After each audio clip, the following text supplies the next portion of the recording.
the arterial anastomosis with continuous suture technique.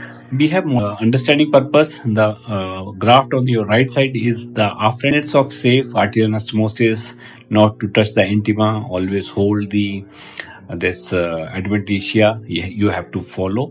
So one end we have kept in one bite, or there is a knotting, then you have to take the whole suturing sequence you have to repeat.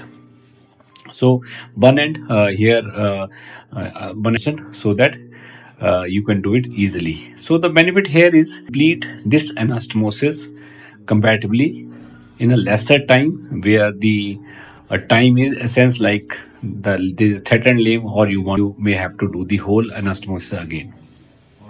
So this is a real-time video. I'm repeating the sequence. So inside out, outside in. Posterior layer suture, continuous suture is completed. So I mean, they are different.